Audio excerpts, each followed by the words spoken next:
Nuestra historia comienza en el corazón de un gigantesco castillo, rodeado por un entorno sombrío y desolado, donde el peligro era una presencia constante e inevitable. Criaturas colosales, cubiertas de escamas y escupiendo fuego, surcaban el cielo en torno a la fortaleza.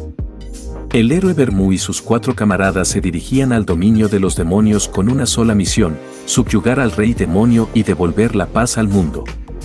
Ya habían derrotado a 3 de los 5 generales demoníacos y la victoria parecía al alcance de sus manos.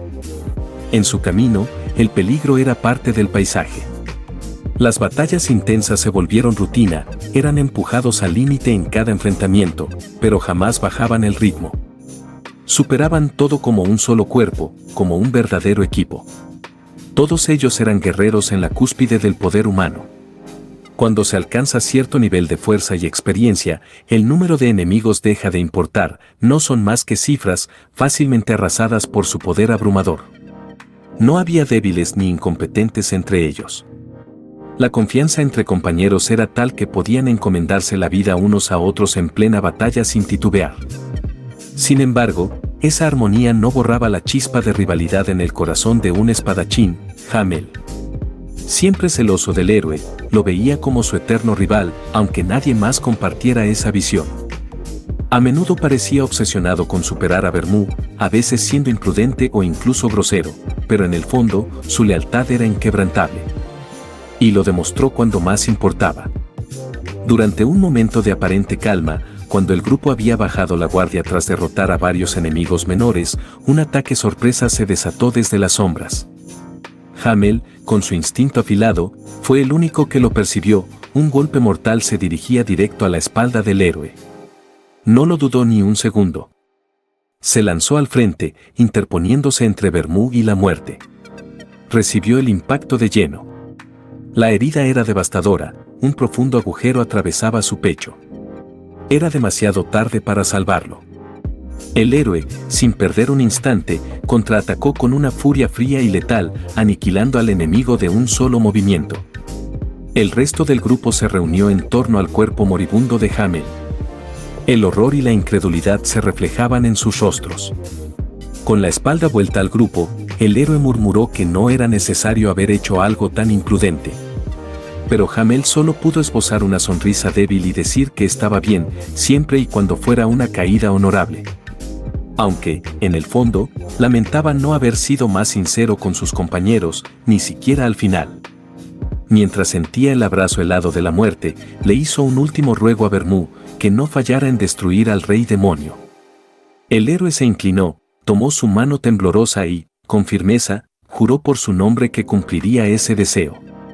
Satisfecho, Hamel esbozó una última sonrisa y se atrevió a confesar su mayor arrepentimiento, no haber revelado sus sentimientos por Siena, la maga del equipo.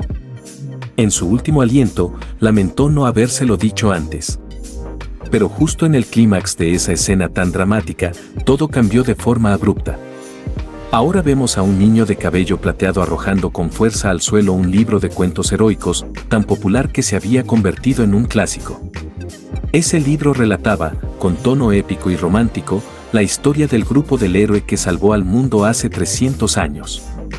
Sin embargo, a los ojos del niño, no era más que una sarta de mentiras escritas para embellecer una historia mediocre. Estaba furioso, frustrado por las calumnias sobre sus momentos finales. Y es que este niño no era otro que Hamel, el guerrero espadachín que, en teoría, se había sacrificado por su equipo. Él sabía la verdad. Y no podía creer que sus antiguos compañeros hubieran permitido que se difundiera una historia tan errónea. Aunque esos asuntos ahora podían esperar ya que por el momento tenía otras tareas en las que concentrarse, porque el destino, como tantas veces, había tomado una forma inesperada. Al observar su reflejo en el espejo y contemplar la casa donde había crecido en esta nueva vida, se encontraba de pie en una inmensa sala. Frente a él, colgado en la pared, un retrato gigante mostraba a un hombre con porte heroico que conocía demasiado bien, su antiguo camarada, amigo y rival, el héroe Vermú. Hamel, ahora reencarnado como Eugene, acababa de descubrir que era descendiente directo de Vermú. Según los registros de la familia, Vermú tuvo una esposa y varias concubinas. Aquello lo sorprendió. En su vida pasada, jamás lo vio interesado en el romance o las mujeres. Era un hombre completamente centrado en su misión. Aún así, Eugene comprendía que las personas cambian con el tiempo. Después de todo, Vermouth seguía siendo humano. Actualmente, solo los descendientes de la esposa oficial eran considerados linaje directo. El resto, hijos de las concubinas, pertenecían a ramas secundarias. Eugene, por supuesto, pertenecía a una de esas ramas relegadas. Entre las reglas impuestas a estas ramas estaba la prohibición absoluta de usar espadas reales o entrenar con maná antes de la ceremonia de sucesión de linaje. Por esa razón, hasta el momento, Eugene había entrenado únicamente con una espada de madera. Realmente no podía entender la lógica detrás de esta ridícula prohibición, pero no tenía otra opción en el corto plazo que seguir las reglas de la familia, a pesar de que esto supusiera un freno en su desarrollo. Afortunadamente esa restricción estaba a punto de terminar y la anticipación lo invadía justo antes de comenzar su rutina de entrenamiento. Sin embargo, incluso si le impedían usar una espada real, realmente pareciera no necesitarla en absoluto. Los golpes en serie que lanzaba contra el muñeco de práctica eran devastadores, rápidos, precisos y con una fuerza tal que el muñeco no resistía más de unos minutos antes de romperse en pedazos. Cada movimiento era ejecutado con una perfección que solo podía haber sido forjada en el calor de incontables batallas. Su padre, que observaba en silencio, no dejaba de asombrarse. Por más que los años pasaban, jamás se acostumbraba a ver la intensidad y el dominio que su hijo tenía con la espada. A veces se sentía nervioso frente a él, no solo porque sabía que Eugene era más fuerte que él mismo, sino porque la presencia que emanaba su hijo no era la de un niño en absoluto. Su físico era impresionante, pero más aún lo era esa mirada, aguda, firme y carente de ingenuidad. No lloró incluso cuando su madre falleció a temprana edad. Su mente, sus emociones, eran distintas, como si llevara otra vida dentro de sí. Lo que el padre no sabía era lo cierto que eran esas suposiciones, suspiró, tratando de desviar sus pensamientos. Un evento importante se acercaba, la ceremonia de sucesión de linaje. Se reunirían todos los niños de entre 10 y 15 años, tanto de la rama principal como de las secundarias, para demostrar quién tenía el talento necesario para ser considerado digno descendiente del héroe. Claro, el evento era claramente injusto. Mientras los de la rama principal entrenaban con espadas reales y cultivaban su maná desde pequeños, a los de la rama secundaria se les prohibía todo eso. Una brecha abismal separaba a ambos grupos, y no solo en talento, sino en recursos. El padre, frustrado por su propia falta de habilidades, lamentaba que Eugene no hubiese nacido en la rama principal. Aún así, intentaba reprimir ese sentimiento, y con voz cargada de preocupación, le pidió a su hijo que no intentara competir con los de la línea directa. La diferencia es demasiado grande, le advirtió. No puedes superar esa brecha solo con talento. Eugene asintió, comprensivo, y le prometió que no haría nada imprudente. Aunque, por dentro, pensaba todo lo contrario. Para muchos, enfrentarse a la élite de la familia sería intimidante. Para él, sin embargo, era como ir a jugar con niños de 10 años. De hecho, su mayor preocupación era que fuera tan aburrido, que terminara quedándose dormido. Pero también sentía cierta curiosidad. Quería ver en qué se habían convertido los descendientes de su viejo amigo. ¿Habría alguien que valiera la pena? ¿O todos serían una decepción? Finalmente, llegó el día de partir. Durante el trayecto en carruaje, Eugene no pudo evitar recordar su pasado. En su infancia, solía creer que era un genio. Creció en barrios humildes donde nadie podía competir con él. Aprendía rápido, destacaba en todo, y se desarrollaba muy por encima de los que lo rodeaban.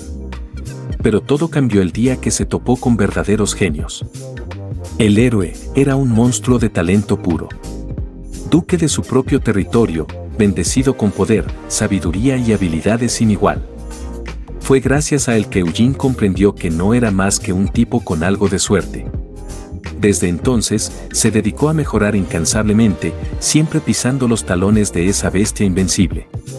Y no solo Vermouth. Todos sus compañeros de antaño habían llegado lejos. según los libros de historia, cada uno dejó una marca imborrable en el mundo. Siena, la maga, fue invitada al reino mágico y se convirtió en la directora más joven de la Torre Arcana. Anice, la fanática religiosa de corazón podrido, fue nombrada santa del Imperio Sagrado, y algunos de sus textos todavía se enseñaban en la actualidad. Incluso Molón, el guerrero con la cabeza más dura que una roca, logró fundar su propio reino. Todos obtuvieron fama, fortuna y poder, algo natural después de todo lo que habían enfrentado. Pero había algo que Eugene no podía entender. ¿Por qué el rey demonio seguía vivo? La batalla final en la que murió, según los registros, trajo paz al mundo durante siglos. Pero no era eso lo que habían prometido. Partieron juntos con una meta clara, destruir al rey demonio.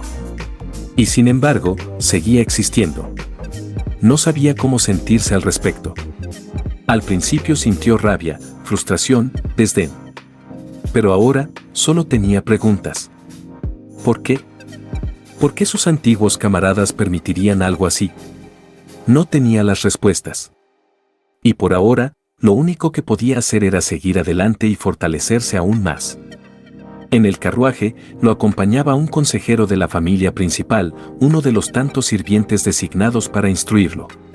Aunque lo trataba con aparente respeto, Eugene podía percibir fácilmente el desdén oculto en su voz. Era sutil, pero inconfundible. Y aunque lo esperaba, seguía resultándole molesto. Aún así, no reaccionó. Por ahora, solo sonrió con tranquilidad y asintió. La llegada a la gran mansión de la familia principal fue justo como lo había imaginado. Aunque el lugar rebosaba una atmósfera de magnanimidad, ninguno de los empleados se molestó siquiera en prestarle atención al recién llegado. Y si bien era cierto que formaba parte del linaje familiar, nadie lo insultaba directamente, pero tampoco se le mostraba el más mínimo respeto. La diferencia entre ramas familiares era tan marcada como una división de clases sociales. Un concepto absurdo, pero tan real como evidente. Eugene no se detuvo demasiado en estos detalles, pero tomó nota mental. Sabía que debía prepararse para cualquier estupidez que sus nobles parientes intentaran más adelante. Una vez instalado y conducido a su habitación, donde esperaría la llegada de otros jóvenes de ramas secundarias como él, se presentó una sirvienta asignada a su servicio personal. En apariencia, este gesto podía interpretarse como una muestra de cortesía de la familia principal. Pero había un detalle sospechoso: la chica era demasiado joven. Aunque no era una niña, acababa de terminar su preparación para el puesto.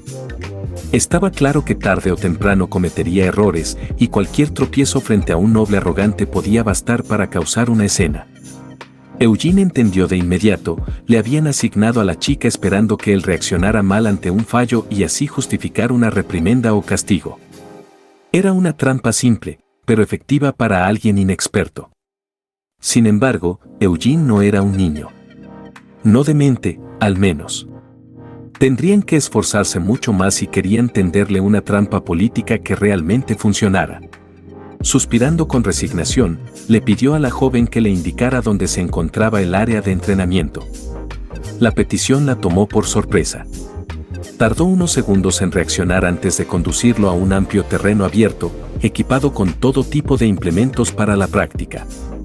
Mientras tanto, en otra parte de la mansión, dos niños de la misma edad física que Eugene conversaban entre sí. A simple vista, era evidente que eran hermanos y pertenecían a la rama directa de la familia. El escudo familiar bordado con orgullo en el lado izquierdo de sus ropas lo confirmaba: solo los descendientes legítimos tenían derecho a portarlo de esa manera. Los dos hermanos no eran nada fuera de lo común, típicos niños criados con privilegios. Al enterarse de la llegada de Eugene, su interés despertó de inmediato, aunque no por motivos nobles. A sus ojos, él no era más que un paleto de pueblo, apenas digno de cargar una espada de madera. Entre burlas arrogantes y carcajadas sin fundamento, decidieron visitarlo para darle una advertencia amistosa. El hermano mayor, acompañado por su hermana menor, quien lo seguía con admiración inocente, ya había planeado una pequeña humillación. Mientras tanto, Eugene ya se encontraba entrenando. Practicaba el manejo de lanza con pesas atadas a brazos y piernas. Sus movimientos eran veloces, precisos y potentes, a pesar del peso adicional. Cada golpe era una declaración de fuerza y técnica, dejando boquiabierta a la joven sirvienta que lo acompañaba.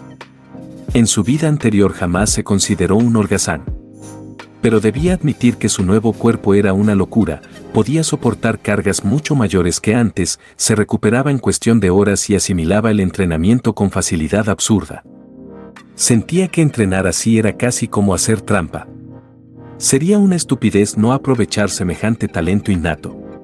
Por eso, todos los días entrenaba hasta el agotamiento y cada mañana despertaba fresco como si nada. Fascinante. Pero su concentración fue interrumpida cuando los dos hermanos llegaron al campo de entrenamiento. El mayor, rebosante de arrogancia, lo increpó sin disimulo. ¿Qué se supone que estás haciendo aquí?, preguntó con desdén. Nina, la joven sirvienta, quedó paralizada. No tenía la experiencia para manejar ese tipo de situaciones y temía estar metida en problemas, aunque no supiera por qué. Ante su silencio, Eugene tomó la palabra. Adoptando una postura relajada, respondió con una mueca indiferente, ¿entrenando con la lanza, acaso eres idiota? La reacción fue inmediata. El hermano mayor quedó desconcertado. Nadie se había atrevido a hablarle así en toda su vida. Su rostro se tornó rojo de ira y exigió una disculpa inmediata. Eugene, sin perder la compostura, se giró y lo miró con total neutralidad antes de responder, mis disculpas. La frase fue tan fluida, tan sin emoción, que parecía haberla ensayado. Lo hizo sin titubear, como quien cumple un trámite sin importancia. No provocó en el niño la satisfacción que esperaba, más bien lo dejó aún más descolocado. Aunque intentó continuar la discusión, sus palabras eran cada vez más vacías. Fue su hermana quien le recordó un punto anterior, si Eugene venía de un pueblo, entonces seguramente había ensuciado el carruaje familiar. Usando ese argumento absurdo, el hermano mayor exigió que Eugene lo limpiara. Eugene no respondió de inmediato. Miró a Nina y, con total calma, le pidió que limpiara el carruaje que había utilizado. Después de todo, como su sirvienta asignada, esa era parte de su trabajo. La petición no era inapropiada, pero el hermano mayor sintió que hervía de rabia. No solo había sido ignorado, también había sido completamente humillado por alguien que consideraba inferior. Preso del enojo, gritó su nombre como si eso bastara para imponer respeto, esperando intimidar a Eugene. Pero el protagonista ni se inmutó. En su lugar, se presentó con cortesía, como si nada hubiese ocurrido. Me llamo Eugene. Espero que podamos llevarnos bien. Esa sonrisa tranquila, burlona, lo enloquecía. Era como si un adulto jugara con un niño malcriado. El hermano mayor lo sintió claramente y le resultó insoportable. Lleno de frustración, desvió la mirada y vio una espada de madera tirada cerca. La tomó de inmediato y, con los ojos encendidos de furia, desafió a Eugene a un duelo. El protagonista solo pudo observar con una mezcla de impotencia e incredulidad al niño frente a él. Con voz tranquila, le explicó que la palabra duelo no era algo que pudiera usarse a la ligera. Luego, con un gesto de desdén, sacudió la mano y les pidió a los hermanos que se marcharan. Pero el orgullo, mezclado con arrogancia, rara vez da buenos resultados. El hermano mayor se negó a retroceder. Insistía, buscando provocar a toda costa al protagonista, convencido de que lo evitaba por miedo. En su mente, estaba seguro de que la diferencia de poder entre ambos era abismal. Eugene comenzaba a impacientarse. Aún así, intentó razonar una vez más. Sin embargo, todo cambió cuando el hermano mayor no solo lo insultó a él, sino también a su padre, insinuando que no le habían enseñado lo que significaba el honor. En ese momento, Eugene dejó de intentar mantener la calma. Con un suspiro cansado, aceptó el duelo. Mientras lo hacía, comenzó a retirarse los sacos de arena atados a sus extremidades, utilizados como pesas durante su entrenamiento. Fue en el preciso instante en que el primer saco cayó al suelo que el rostro del joven noble cambió radicalmente. La furia que lo había embriagado fue sustituida por sorpresa, seguida de un nerviosismo creciente. Jamás se le pasó por la cabeza que Eugene había estado entrenando con peso extra. Asumió que eran simples adornos. Pero ya era tarde. Él mismo había propuesto el duelo. Retirarse ahora no era una opción, especialmente con su hermana observándolo, no se lo perdonaría.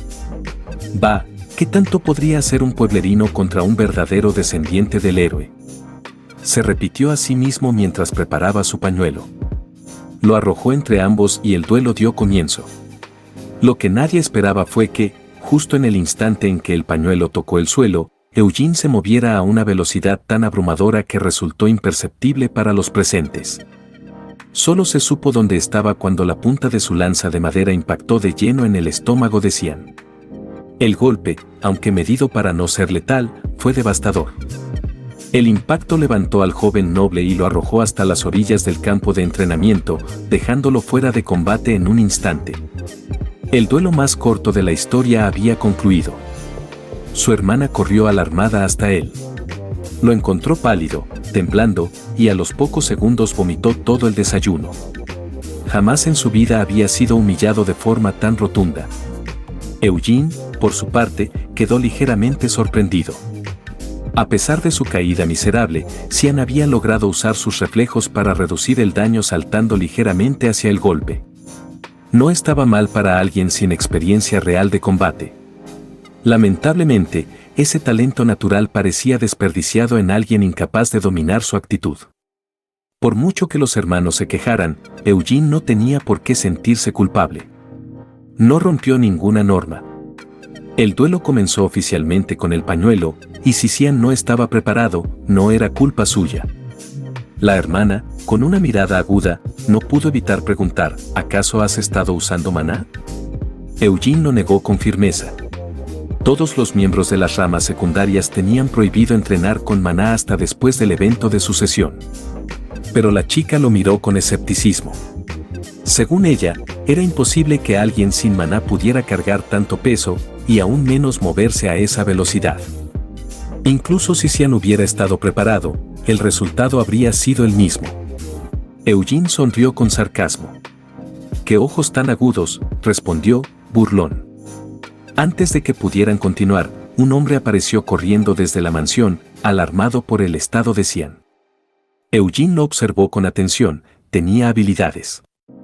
Y como no llevaba el escudo familiar en el pecho, dedujo que no era de la familia, sino un caballero externo. El hombre, llamado Esar, era el tutor asignado a Cian. Al llegar, exigió saber qué había ocurrido. Eugene, sin alterarse, se presentó con cortesía y explicó lo sucedido, cómo Cian lo había provocado, insultado y finalmente desafiado a un duelo. Incluso se burló de su padre, acusándolo de no enseñarle honor. ¿No cree usted que eso fue motivo suficiente para aceptar el reto?, preguntó Eugene, mirando directamente a Esar. El caballero miró a los hermanos, luego al estado lamentable de Cian, y no pudo negar lo evidente. El duelo fue provocado por Cian, quien cometió el error de subestimar a su oponente. No había nada que reprochar. Tras ese veredicto, llevaron al joven noble a tratar sus heridas, mientras esperaban la llegada del resto de los parientes para el evento de sucesión. Eugene, tranquilo, solo esperaba que nadie intentara vengarse por lo ocurrido. Aunque, si lo hacían, tampoco sería algo que le preocupara demasiado. Prefería evitar problemas, pero sabía lidiar con ellos. Al día siguiente, mientras comía tranquilamente en el comedor, Nina se acercó con la información que le había solicitado. Las fechas aproximadas de la llegada de los otros participantes, miembros de las ramas secundarias.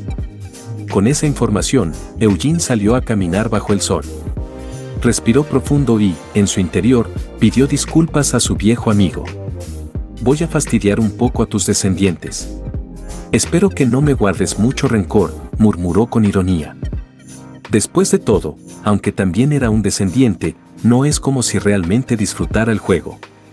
Bueno, al menos la parte genética no estaba nada mal. Como fuera, solo podía esperar que los momentos divertidos que estaban por venir valieran la pena. Mientras tanto, en una espaciosa habitación dentro de la mansión, Cian temblaba. No quedaba rastro de la arrogancia y altivez que había mostrado antes. En ese momento, parecía más un animal asustado que un joven heredero. Y no era el único nervioso. A su lado, el caballero Esar, el mismo que el protagonista había notado como hábil, también sudaba, incómodo. Ambos estaban bajo la mirada gélida de una mujer de cabello castaño y ojos morados tan fríos como el acero. Una tensión insoportable llenaba el ambiente. Anicilia, la segunda esposa del patriarca y madre de los gemelos, se abanicaba con elegancia mientras pedía explicaciones a su hijo. Aunque no alzaba la voz, su furia era evidente. Nadie se atrevía a mirarla directamente a los ojos. Esar, cumpliendo con su deber, le había informado con lujo de detalle el vergonzoso incidente entre Xian y el nuevo miembro de la familia. A pesar de que Eugene no mostraba ni un solo indicio de haber usado maná, la derrota de Xian era humillante. Pero la verdadera razón del enojo de Anicilia no era el desafío, ni siquiera las ofensas al padre de Eugene. No, lo que realmente la enfurecía era que su hijo había sido derrotado por alguien a quien consideraba inferior. El golpe a su reputación era insoportable. Solo podía imaginar cómo la esposa principal se burlaría de ella en silencio por haber criado a un inútil. Porque en la nobleza, sin importar época o mundo, todo se reducía a apariencias, orgullo y competencia vacía. Con una madre así, no era de extrañar que sus hijos heredaran actitudes igual de despreciables. Al ver a Xian, Anicilia sintió una mezcla de vergüenza y rabia. Si Esar no fuera un caballero respetado incluso por su esposo, lo habría destituido en ese instante por formar tan mal a su hijo. Pero no había tiempo para lamentos. La llegada del resto de los parientes para el evento de sucesión era inminente. Incluso el propio patriarca ya estaba por arribar. ¿Y qué cara pondría ella cuando le preguntaran qué ocurrió? Conteniendo su ira, le ordenó a Esar que tomara a Xian y lo entrenara adecuadamente antes de la llegada de los invitados. Una vez que ambos abandonaron la habitación, su mirada se suavizó ligeramente al posarse en su hija. A diferencia del hielo que mostraba ante los demás, a Xian le hablaba con voz mesurada. Quería saber más sobre el duelo. Tras escuchar el relato detallado de su hija sobre la abrumadora fuerza de Eugene, Anicilia tomó una decisión, ordenó a Ciel que se acercara a él. No porque le agradara, en realidad, lo detestaba. Si por ella fuera, lo eliminaría de inmediato. Pero si algo le sobraba a Anicilia era astucia. Matarlo directamente la convertiría en la principal sospechosa, y según las reglas de la familia, un incidente mortal entre miembros despertaría la intervención inmediata de los guardianes del código familiar, algo que no estaba dispuesta a arriesgar. Así que, como serpiente al acecho, prefirió esperar hasta encontrar la oportunidad perfecta para hundirlo. Mientras tanto, Eugene continuaba con su entrenamiento habitual. Estaba en medio de una intensa rutina física cuando Nina llegó corriendo, visiblemente agitada. Traía dos noticias importantes. La primera, los miembros de las ramas secundarias finalmente habían llegado. La segunda, y la más urgente, el jefe de familia también. Nina sostenía un cambio de ropa entre sus brazos, decidida a dejar al protagonista lo más presentable posible para la recepción oficial. Caro Eugene, que estaba sudado y con ropa de entrenamiento, solo arqueó una ceja. Cambiarse le haría llegar tarde. Así que simplemente decidió ir como estaba. A diferencia de su llegada, que fue casi inadvertida, esta vez la mansión entera se encontraba alineada para recibir al gran patriarca. El nerviosismo era palpable en cada rostro, todos cuidando no cometer ni el más mínimo error. Todos, menos Eugene.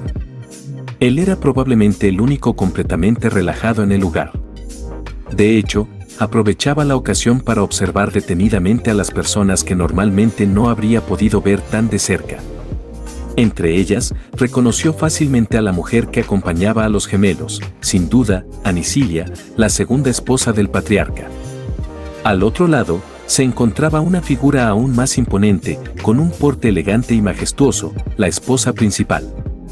A su lado, un joven con ojeras, mirada vacía y el gesto de alguien que desearía estar en cualquier otro lugar. Se trataba de Yode, el primogénito de la línea directa y heredero legítimo. Desde la distancia, dos figuras se acercaban a caballo, como si encabezaran una procesión real. Uno era un hombre alto, de cabello plateado, barba espesa y complexión fornida. Su sola presencia imponía respeto. Caminaba ligeramente por delante del segundo jinete. A su lado, un joven de rasgos similares, claramente más joven, reflejaba una esencia parecida, aunque más contenida. Eran Gilad Lionheart, patriarca de la familia, y su hermano menor. Al llegar, Gilad saludó primero a los más importantes. Se dirigió a su primogénito, preguntándole si sus habilidades habían mejorado. Pero al notar la vacilación de Yode, su mirada se endureció. Un destello frío cruzó por sus ojos, decepción. Luego saludó al par de gemelos, a quienes casi no reconocía. Evidentemente, había pasado mucho tiempo desde su última visita. Por último, dirigió una mirada a los jóvenes de las ramas secundarias. No hubo insultos, pero tampoco cordialidad. Era evidente el desdén tras la fachada de cortesía. Aún así, deseando aparentar magnanimidad incluso hacia quienes consideraba inferiores, ofreció que se unieran a la cena de esa noche. La escena cambió al interior de la mansión, donde todos los descendientes, tanto de la rama principal como de la secundaria, se reunieron para una cena íntima. El objetivo era discutir el próximo evento de sucesión de linaje, bajo la dirección del jefe de familia. Pronto, todos notaron a un invitado extraño para la mayoría de los presentes. Gilad no tardó en presentarlo, aclarando que él mismo lo había invitado con un propósito que revelaría en breve. El invitado tomó la palabra con una sonrisa juguetona y se presentó: soy Loberian, maestro de la Torre Roja. El protagonista casi escupió su café. Si ese hombre era quien decía ser, significaba que estaba frente al discípulo, del discípulo, del discípulo de su antigua camarada. La sabia Siena había sido la maestra más joven de la torre, un lugar legendario donde la magia se estudia con rigor. Ella revolucionó los métodos de enseñanza y fue mentora de innumerables alumnos, incluso maestros de otras torres, convirtiéndose en un estandarte hasta el día de hoy. La sorpresa inicial por encontrarse con alguien vinculado a su camarada se disipó rápido, pero el jefe de familia no pudo evitar fijarse en el protagonista y recordó los informes recientes. Sin rodeos, confirmó su nombre y mencionó haber oído sobre su duelo con su hijo, incluso sabía la razón. El protagonista sintió con calma, aclarando que no guardaba rencor. Gilad preguntó si eso era porque, al final, él había ganado. Pero negó con la cabeza y respondió que incluso si hubiera perdido, la actitud sería la misma: si alguien es tan débil que no puede defender su honor, debe soportar la vergüenza en silencio hasta que sea capaz de hacerlo. Ante esa respuesta, el jefe de familia suspiró con una sonrisa, pensando que el joven era mucho mejor que su propio hijo. Su mirada desaprobatoria no pasó desapercibida para Cian, quien bajó la cabeza, claramente nervioso. Sin embargo, el padre no estaba avergonzado por la derrota, sino decepcionado de que, pese a ella, su hijo se negara a admitirla, prefiriendo esperar la opinión de sus padres y allegados, ignorando incluso la disculpa debida al protagonista. Cian solo pudo apretar los dientes y ofrecer una disculpa forzada que al protagonista le importaba poco, aunque ver esa actitud casi obligada era exasperante. Cuando la formalidad terminó, el jefe de familia se disculpó por no conocer al padre del protagonista. Este no se molestó, asintió comprensivamente y reconoció que su familia estaba algo alejada y sin relevancia. Gilad demostró interés por saber quién le había enseñado todo lo que sabía. Si había sido su padre, sería raro, pero no imposible. El protagonista respondió con sinceridad que solo había aprendido las bases de su padre, todo lo demás fue por esfuerzo propio. La revelación sorprendió no solo al jefe de casa, sino a todos los presentes, especialmente al par que había llegado junto a Gilad mediante teleportación. Terminada la cena, volvieron al tema principal. Gilad expuso una realidad conocida por todos, la brecha injusta que existía, pues a las ramas secundarias se les prohibía entrenar con maná o usar armas reales, dejándolos en clara desventaja y prácticamente imposibilitados de ganar la sucesión. Sin embargo, él quería poner a prueba el verdadero potencial de cada joven que llevaba el apellido de su gran antecesor. Ante estas sinceras palabras, el protagonista esbozó una leve sonrisa, pensando para sí que el descendiente de su camarada era aún más justo que él. Volviendo al jefe de familia, tras aclarar varios puntos, llegó el momento de explicar la presencia del maestro de la Torre Roja. Loberian tomó la iniciativa y, con un chasquido de dedos, proyectó un mapa gigante a escala sobre la mesa. Explicó que, para resolver la desigualdad y medir el potencial de todos, habían diseñado una mazmorra llena de trampas y monstruos, con un jefe final ubicado en el corazón más profundo.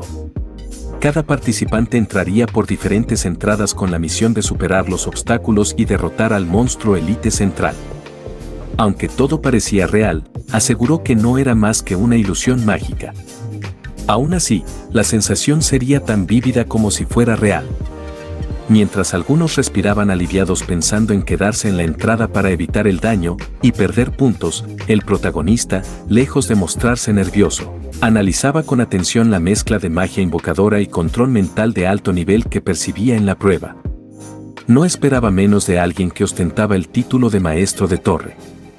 La prueba terminaría cuando alguien derrotara al jefe final, y los puntos se asignarían según la contribución de cada uno. El protagonista, siempre proactivo, no pudo evitar preguntar qué premios recibirían los vencedores. Hiyade, riendo ante el entusiasmo, respondió que cualquiera que venciera podría elegir un tesoro de la tesorería familiar. Estas palabras levantaron el ánimo de todos, o mejor dicho, de todos los guerreros presentes.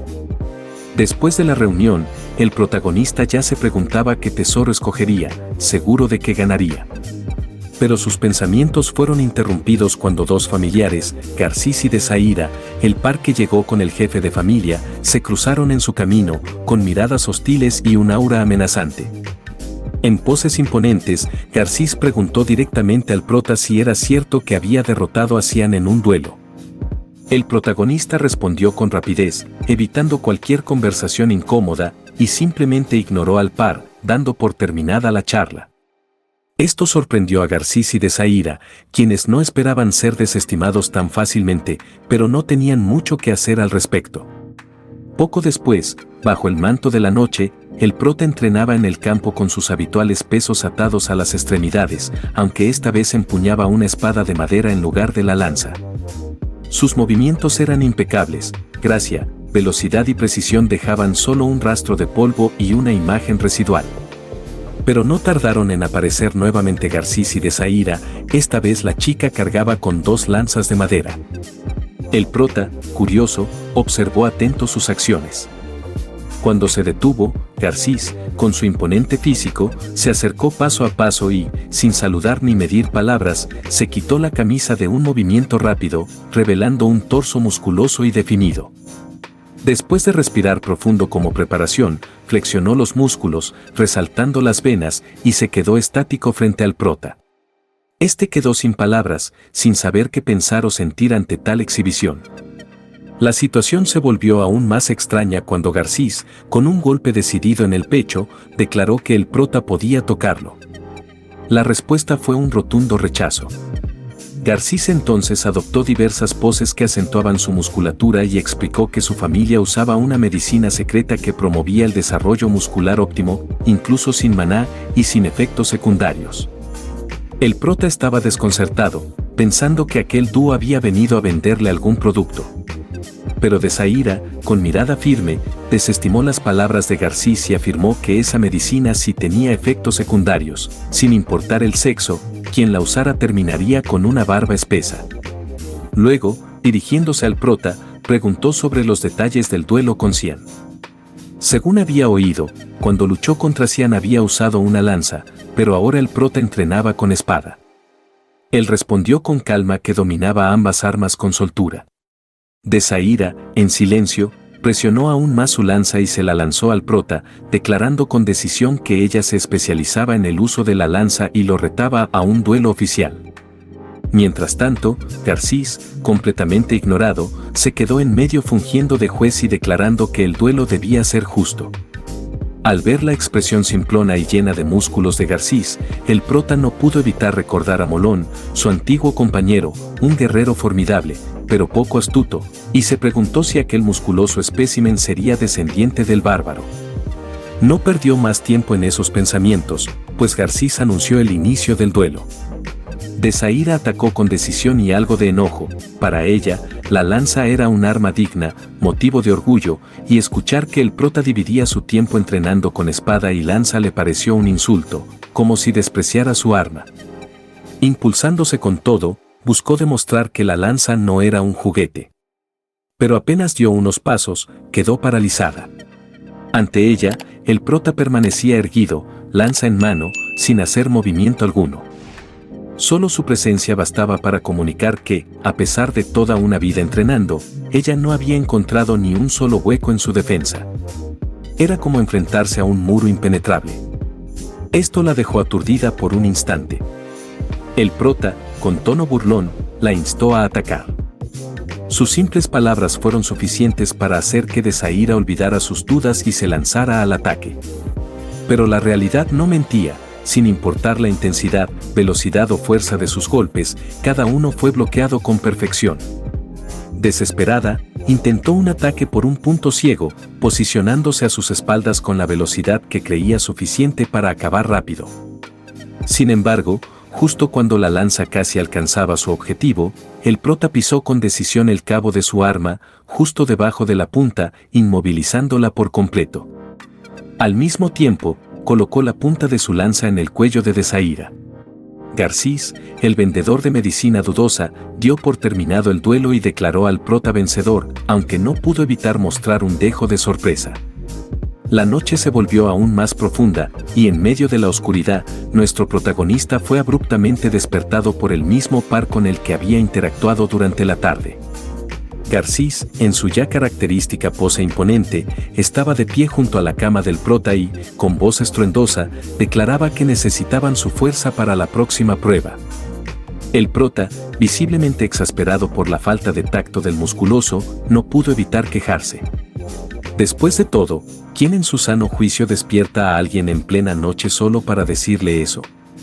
Afortunadamente, Desaira intervino para aclarar la intención de su compañero. Estaban decididos a derrotar al jefe de la mazmorra y querían formar equipo con el prota.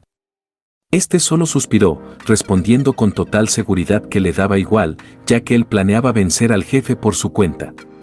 Desaira no pudo evitar quejarse por la arrogancia del prota, aunque también admitió que era fuerte. Justamente por eso, insistió en que los tres trabajaran juntos si querían tener una oportunidad real de superar la prueba.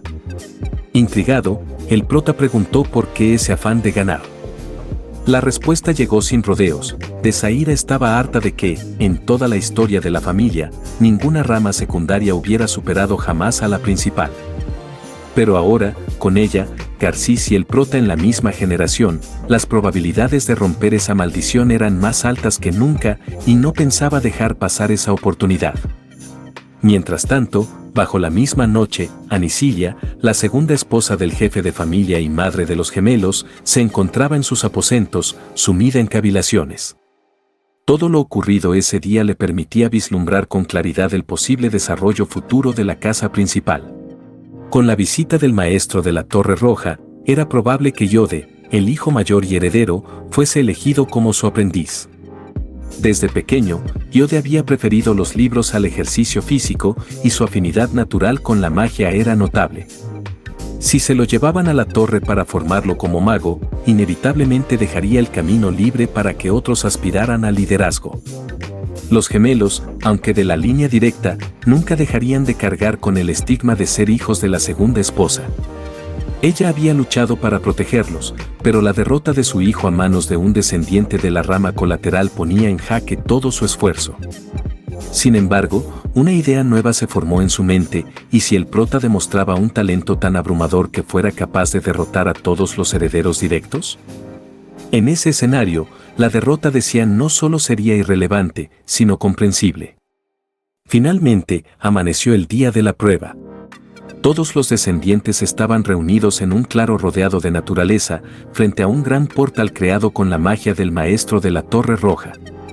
Antes de comenzar, una esfera de luz flotante apareció frente a cada participante. El maestro explicó que esas luces adoptarían la forma de cualquier arma que imaginaran con claridad. Al estar hechas del mismo tipo de magia que daba forma a la mazmorra, eran indestructibles, por lo que no debían preocuparse por su durabilidad. Uno a uno, los participantes invocaron armas familiares o afines a sus personalidades. El prota eligió una combinación sencilla pero versátil, espada y escudo. Algo que muchos podrían considerar genérico, pero que él sabía que era una opción sólida en prácticamente cualquier terreno. Se les explicó que, aunque todos entrarían por el mismo portal, serían transportados a diferentes puntos del laberinto. El objetivo, alcanzar el centro y derrotar al jefe final. Además, se les entregó un collar con una gema azul en el centro. Este artefacto, explicó el maestro, podía medir los niveles de ansiedad y peligro. Si alguien se encontraba en una situación crítica, el collar lo alertaría y permitiría al maestro intervenir. También funcionaban como un botón de escape, bastaba con sostener el collar y gritar ayuda para ser transportado fuera de la prueba. Aunque todo era una ilusión, el dolor sería real, por lo que se tomaron todas las precauciones necesarias. El prota notó que las peleas entre participantes estaban permitidas, pero también se evaluaría positivamente la cooperación, dependiendo de las circunstancias.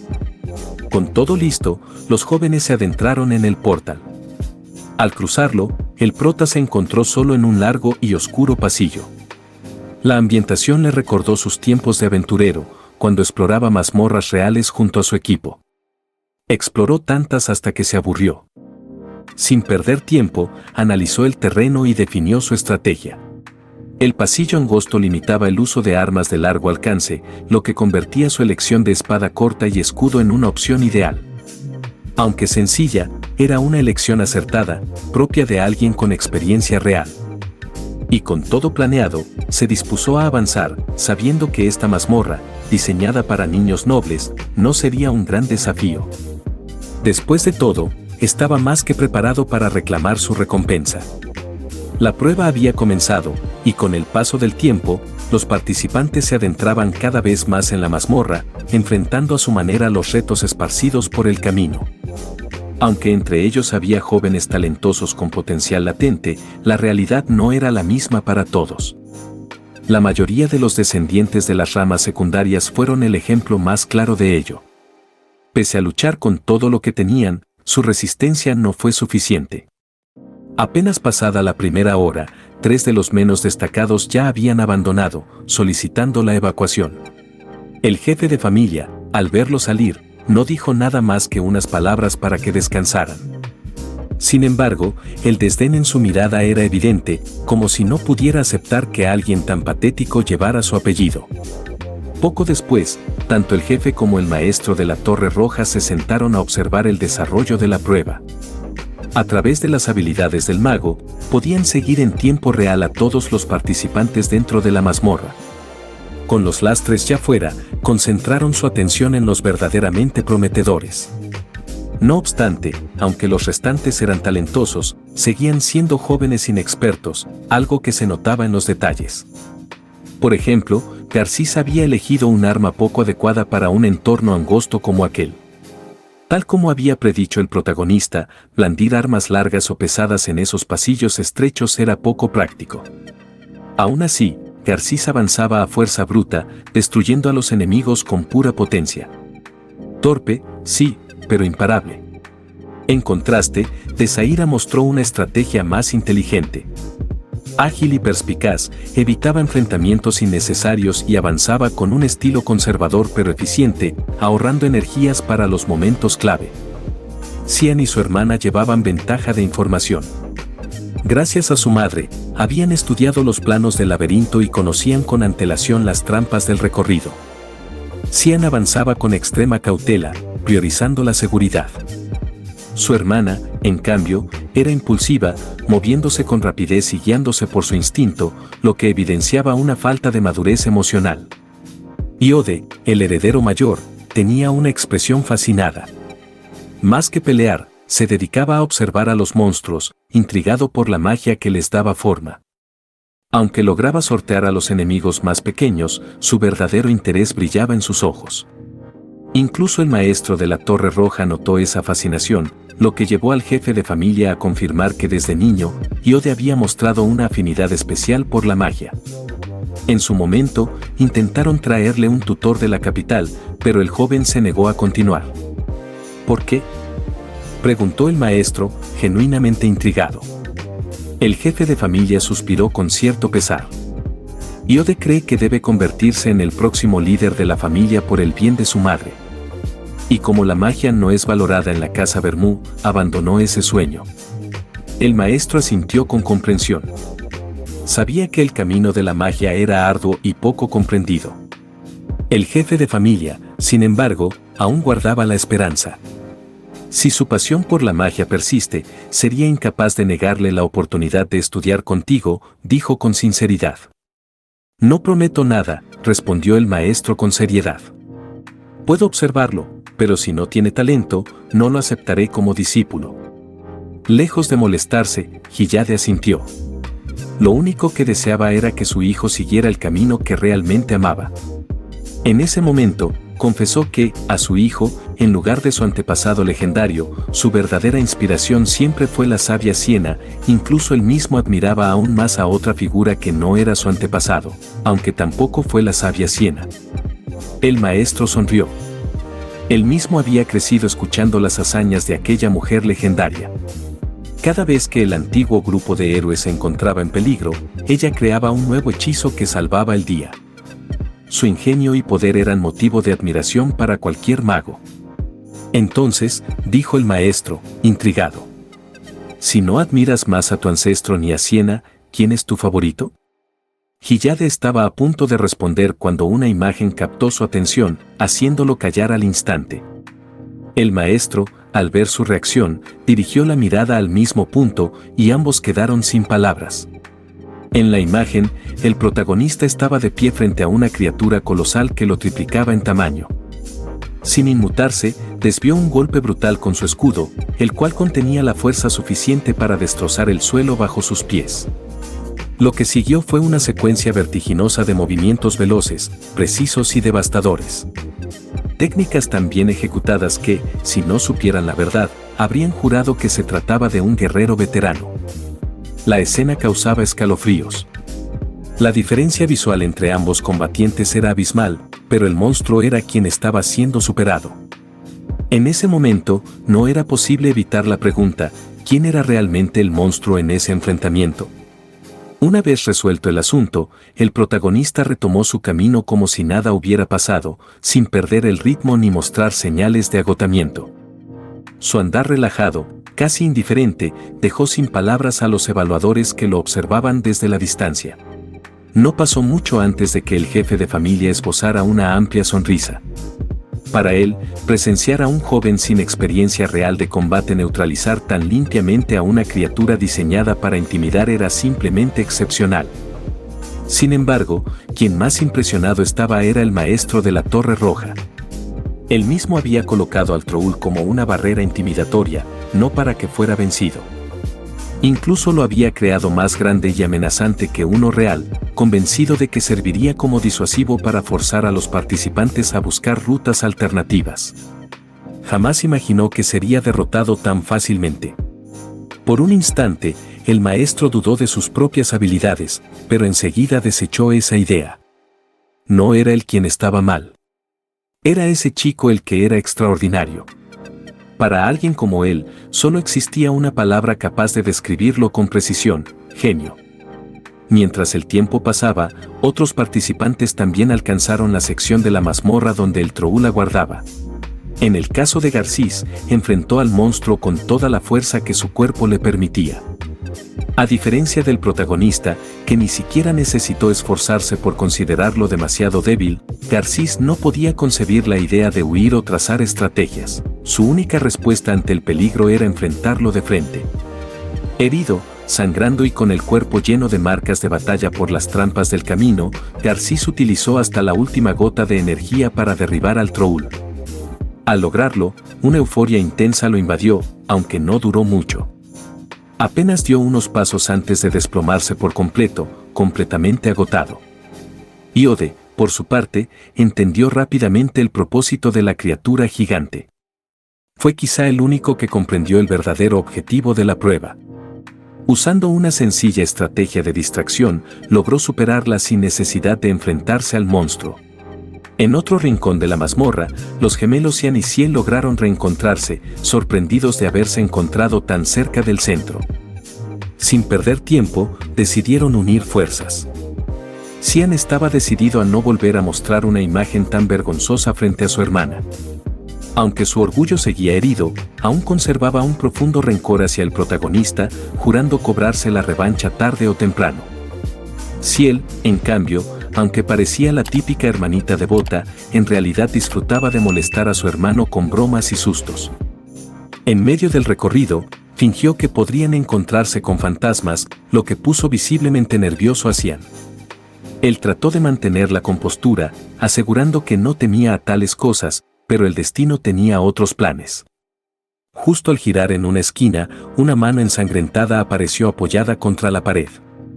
De ella colgaba una cabeza de niña, con ojos brillantes y penetrantes que lo observaban directamente. Cian se congeló de inmediato. Sin necesidad de palabras, con una sincronización perfecta, ambos, tanto el chico asustadizo como el supuesto espectro, se miraron a los ojos y comenzaron a gritar al unísono. Después de unos segundos de tensión, la figura reveló su verdadera identidad, era Desaira, quien también quedó aterrada por los gritos repentinos. La emboscada había fracasado por completo. Una vez superado el susto, y con la desconfianza mutua aún latente, los gemelos se lanzaron en persecución tras Desaira. Ella, consciente de que no tenía posibilidades en un combate 2 contra 1, se preguntaba desesperadamente dónde estaría el cabeza de músculo justo cuando lo necesitaba, mientras García seguía desmayado en el suelo, víctima de su propia terquedad. La persecución se intensificó a medida que sortearon nuevas trampas. Cian, decidido a no perderla, liberó su as bajo la manga, envolviéndose en un brillo de energía que le recorría todo su cuerpo. Esto le permitió aumentar su velocidad, saltó ágilmente sobre un acantilado abierto por una trampa reciente. Al otro lado, se giró con orgullo y le dijo a su hermana que saltara con confianza, porque él la atraparía. Sin embargo, antes de terminar la frase, Ciel ya había saltado tras él, envuelta también en ese mismo resplandor de un color intenso. Cian, aturdido y sin palabras ante la destreza de su pequeña hermana, solo suspiró resignado diciendo que es lo que se esperaba de su hermana, mientras esbozaba una sonrisa forzada al ver que su plan de quedar bien había fracasado. Era evidente que ambos estaban utilizando maná. Si bien esa práctica estaba permitida en la prueba, era precisamente esa ventaja lo que le daba confianza a Cian, pues creía que, con el uso del maná, podría finalmente humillar al protagonista y conseguir vengarse ante la humillación que había recibido aquel día. No pasó mucho antes de que llegaran a la cámara final. Allí, en el centro, los esperaba el monstruo jefe, un coloso de rostro taurino y cuernos retorcidos, sentado en completa calma, como si supiera que ningún joven osaría desafiarlo sin dudar. La presión que emanaba era tan densa que paralizaba a cualquiera con tan solo estar en su presencia. Pero antes de que el miedo pudiera hacer presa de ellos, una voz familiar sonó desde la entrada. Apoyado con despreocupación contra una de las paredes, el protagonista los observaba con su típica expresión tranquila, como si llevara un buen rato esperando su llegada. Y al igual que el monstruo, no parecía tener intención de moverse todavía. La sorpresa se apoderó rápidamente de la sala tras las inesperadas palabras del protagonista. Por un instante, Desaira creyó que había aceptado una propuesta de cooperación, pero pronto él mismo aclaró la situación. A pesar de haber sido el primero en llegar a la sala del jefe, explicó que había decidido ceder el turno de combate a quienes llegaran después, permitiendo que se enfrentaran 1 a 1 contra el Minotauro. Si él luchaba de inmediato, el combate terminaría al instante. Pensó que sería injusto para los demás participantes, quienes se habían esforzado enormemente por llegar hasta allí, privarlos de una experiencia que podría marcar su desarrollo. Las reacciones no tardaron en dividirse. Cian, profundamente ofendido, sintió que lo estaban subestimando y su rostro se tornó rojo de furia. Desaira, por su parte, tembló ligeramente ante la idea de enfrentar al monstruo en solitario, un escalofrío recorriéndole la espalda. Con la misma calma con la que uno repartiría naipes, el protagonista asignó los turnos por orden de llegada. Desaira sería la primera, seguida por Cian, y al final Ciel. Si todos fallaban, él mismo se encargaría del combate. Por supuesto, si alguno sentía que no estaba a la altura, podía rendirse. Aquellas palabras encendieron una chispa competitiva en los ojos de todos. Desaira, aún herida, no retrocedió. Apretando con fuerza el mango de su lanza, avanzó decidida hacia el rango de detección del Minotauro. Sabía que la criatura no atacaría hasta que un oponente cruzara cierto umbral. Cian, por otro lado, rechinaba los dientes. No podía permitir que el protagonista lo humillara de nuevo. Arrogante, declaró que si el plan seguía así, el protagonista jamás tendría oportunidad de pelear, pues él mismo derrotaría al Minotauro. Si lo logras, respondió el protagonista con su clásica sonrisa despreocupada, te llamaré hermano mayor por el resto de mi vida. Cian se quedó helado por un segundo. Aquella burla disfrazada de respeto lo dejó sin palabras, pero también lo llenó de determinación. Mientras tanto, Desaira había cruzado el umbral. El Minotauro, hasta entonces inmóvil, se levantó lentamente, liberando una presión brutal que aplastaba los ánimos. Pero ella no se dejó intimidar. Avanzó esquivando con agilidad los embates de la criatura y, en un movimiento preciso, lanzó un poderoso golpe hacia su pierna. Sin embargo, el ataque no tuvo efecto. La piel del Minotauro era tan densa y resistente que ni siquiera se marcó un rasguño. Atónita, no notó a tiempo la mano gigantesca que se cernía sobre ella.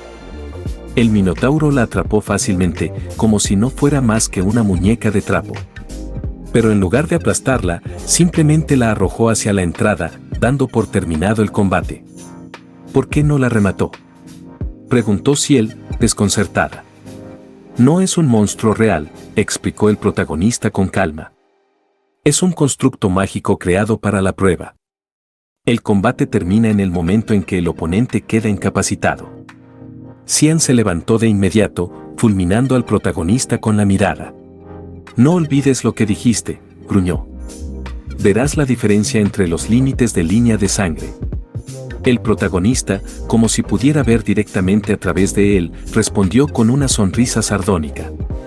Aquella expresión fue suficiente para encender aún más la rabia de Cian, quien se plantó ante el Minotauro, espada en mano. El abismo de poder era evidente, pero Cian aún conservaba un as bajo la manga. Cerró los ojos, se concentró, y un resplandor de energía envolvió el filo de su espada, una técnica conocida como Ide-espada, una manifestación del maná. Desaira abrió los ojos con asombro. Conocía bien esa técnica. Requería mínimo 10 años de entrenamiento intenso. Era una muestra clara de la diferencia que existía entre la línea principal y las ramas familiares. El protagonista también quedó ligeramente impresionado, por unos segundos. El aura de la espada parpadeó y se desvaneció tan rápido como había aparecido. Cian, atónito, no comprendía qué había ocurrido. No puede ser, murmuró. Aun si no podía mantenerlo por mucho tiempo, ¿por qué desapareció tan rápido? El protagonista ató cabos enseguida. Recordó lo que el jefe de familia había dicho durante la cena, la prueba buscaba medir el verdadero potencial de los participantes en igualdad de condiciones. En una mazmorra creada por magia, era lógico que se hubiese suprimido el uso del maná para garantizar una competencia justa. Conteniendo una risa burlona, se giró hacia Cian. Todavía puedes rendirte si quieres, le dijo, sin pizca de compasión. Pero Cian, al ver la mirada esperanzada de su hermana, sabía que no podía retirarse. Rugió con todas sus fuerzas, corriendo directo hacia el Minotauro, espada en alto. Maná o no, pensaba que el resultado no sería tan distinto, ¿verdad? Impulsado por una descarga de adrenalina pura, Cian se movió con una agilidad y destreza sorprendentes para un niño de su edad. Claro, no se trataba de un niño común, sino de un descendiente directo de la familia principal, heredero del linaje del héroe. A pesar de su actitud odiosa y arrogante, era innegable que poseía cierta fuerza. Esquivaba con gracia los ataques del Minotauro, buscando con la mirada un punto débil que le otorgara ventaja en la batalla. Entonces lo vio, la pezuña de la bestia, una posible oportunidad. Pero justo cuando se preparaba para acercarse y ejecutar su jugada, el Minotauro bloqueó su avance con un simple movimiento de rodilla. Cian se quedó paralizado, frustrado y sorprendido. No tuvo tiempo de reaccionar cuando, de pronto, una gigantesca mano lo atrapó y lo arrojó violentamente hacia la entrada de la sala. A pesar de su agilidad, que le permitió amortiguar la caída y evitar lesiones graves, el resultado era claro, había sido derrotado. Con los dientes apretados, Xian regresó al grupo sin poder ocultar su humillación. El protagonista, tras contemplar un momento la escena, se giró hacia Ciel. Ahora era su turno. Sin embargo, la chica cruzó los brazos formando una X frente a su pecho, rechazando la idea. A diferencia de su impulsivo hermano, ella era más sensata. Sabía que sin poder usar el ki de espada, no tenía posibilidades reales. Renunció sin dudarlo. El protagonista valoró positivamente esa decisión. Esa diferencia entre ambos gemelos no pasó desapercibida. Al ver que no quedaban más contendientes, caminó hacia la pared donde descansaban su espada y escudo, equipo simple, genérico, sin adornos. Con pasos firmes, se dirigió hacia el Minotauro. Fue entonces cuando la voz de Ciel resonó en la sala: ¿acaso podrá derrotarlo él solo? Sin voltear, el protagonista respondió con una calma que impuso silencio: ni siquiera sé si soy capaz de perder. Dejando atrás las preocupaciones, su mente se enfocó en una sola cosa: cómo debía afrontar esta batalla. Esquivó con destreza los primeros ataques, corriendo por el brazo de la bestia que momentos antes intentaba aplastarlo. Su dominio del terreno y sus reflejos eran sublimes. Cada movimiento que hacía neutralizaba el ataque del enemigo, aprovechando su propia fuerza en su contra. Cuando el Minotauro estalló en cólera, el protagonista ejecutó una feroz combinación de cortes. La velocidad de sus ataques era tal que dejaban estelas en el aire. La sangre brotaba a borbotones. Cada tajo se dirigía a un punto específico, abriéndose paso sin vacilar. Fue de Zaira quien se dio cuenta primero: el objetivo era la arteria carótida. Con un mínimo ajuste en su postura, el protagonista lanzó el tajo final. El monstruo rugió de dolor antes de desplomarse, completamente vencido. Con un impulso firme, el joven saltó lejos del cadáver. Fiel a su estilo, no perdió la oportunidad de alardear un poco, especialmente ante Xian, quien se quedó sin palabras, el rostro congelado por la sorpresa e incredulidad. Pero no fue el único. Todos los presentes estaban impactados, incluso los dos observadores fuera de la mazmorra. Xian intentó recuperar la compostura y soltar una excusa: no te creas la gran cosa. Si yo hubiera podido usar el ki, también lo habría vencido. Pero sus palabras fueron perdiendo fuerza. En el fondo, él mismo sabía que ni con todo su maná habría logrado una victoria tan limpia, rápida y contundente. Lo verdaderamente aterrador era que el protagonista lo había logrado, sin usar maná. Dentro de él, una tormenta de emociones se desataba. Al principio fue sorpresa, luego miedo, y algo más, algo que no supo reconocer. Por primera vez, Xian sintió una sincera admiración por aquel que acababa de derrotarlo. Poco después, todos los equipos comenzaron a brillar con una luz dorada antes de desvanecerse en el aire. Incluso el Minotauro fue envuelto en esa misma luz, seguido por la desaparición de la mazmorra misma. La prueba de sucesión había concluido. Afuera, el jefe de familia y el maestro de la Torre Roja observaban con asombro. El mago no podía articular palabra. Aquella prueba había sido diseñada para fomentar el trabajo en equipo, para alentar a los jóvenes a idear distintas estrategias y superar juntos al monstruo. Pero el protagonista no solo venció. Lo hizo solo. Y con una facilidad que rayaba en lo inhumano. ¿Quién diablos es ese niño?, murmuró el mago. El jefe de familia esbozó una sonrisa, la comisura de sus labios temblando por la emoción. Había investigado al joven tras observarlo. Había enviado emisarios a su pueblo natal y, según todos, desde pequeño mostraba una férrea determinación. Entrenaba día tras día sin descanso. Incluso al llegar a la mansión, lo primero que hizo fue continuar con su rutina. Un verdadero guerrero por naturaleza, con un cuerpo y una mente moldeados para el combate. El jefe de familia no solo estaba satisfecho, estaba eufórico. Esta prueba había revelado un verdadero tesoro. Por su parte, el maestro de la torre mostraba una preocupación evidente. No podía ignorar lo que era ya un hecho: ese chico es mejor que tus hijos. ¿No te molesta?, Cuando se sepa que un miembro de una rama secundaria derrotó a todos los descendientes directos, podría haber consecuencias.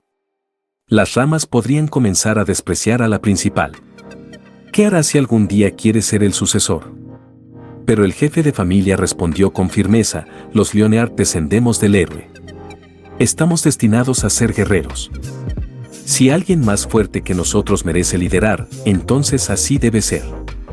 Si yo, o mis hijos, no somos capaces de mantener nuestro lugar, simplemente no lo merecemos. El maestro de la torre suspiró y se disculpó por haber sido tan directo. Sin embargo, como amigo de muchos años, le hizo una sugerencia: adoptar al protagonista. Eso podría protegerlo de futuras intrigas políticas. El jefe de familia pareció considerar la idea, aunque decidió dejarla para después. Por ahora, era momento de felicitar a los jóvenes que habían superado la mazmorra y la prueba de sucesión de linaje. Hasta aquí esta parte. Si les gustaría que continuara con la historia, agradecería enormemente que compartieran el video, dejen sus comentarios, den like y se suscriban. Hasta luego.